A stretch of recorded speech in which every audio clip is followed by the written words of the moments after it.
Have you tried just about everything to get your baby to sleep through the night and it's still not working? Stick around as I review The Good Sleeper by Dr. Janet Kennedy, a book directed to help you get your baby to sleep and stay asleep throughout the whole night.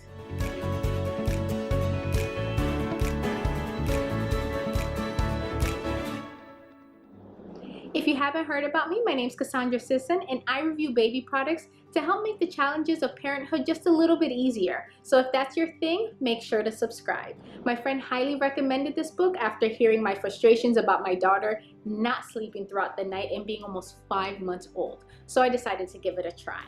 There were so many good things about this book, but what I liked most about it is that it broke down where your baby should be sleeping based on their age and lifestyle. It also explained how us as parents can be affecting their sleeping patterns. And then also it provided multiple approaches that we could take to help our baby sleep throughout the night. Your baby's age has so much to do with how they sleep. A lot of times parents are trying strategies way too early for them and the baby's not responding because they're not ready. Or they're waiting super long to try these approaches and then are just prolonging the amount of sleep the parent and the baby should already be getting by now.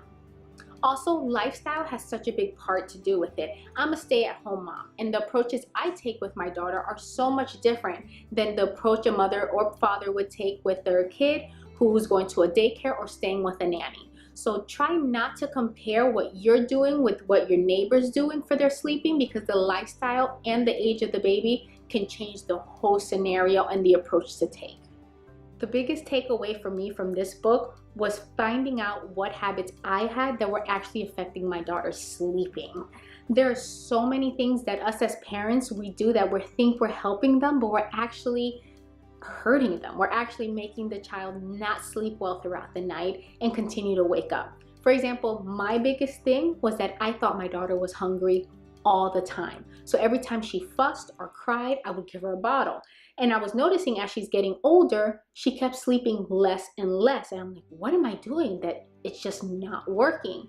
What I found out was that my daughter was actually using eating as her way to soothe herself. And by me giving her the bottle, I wasn't allowing that process to take place within her. She wasn't learning to calm herself back down and get her back to sleep. I thought I was doing something great, but I was actually hurting her process of learning to sleep throughout the night. Dr. Janet Kennedy reviewed so many different approaches to help your baby get to sleep at night and stay asleep. But don't get overwhelmed. Read through the whole book.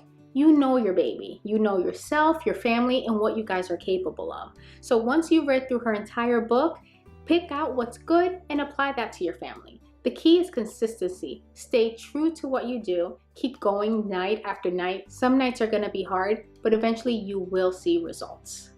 I applied food control and the cry it out method to my daughter.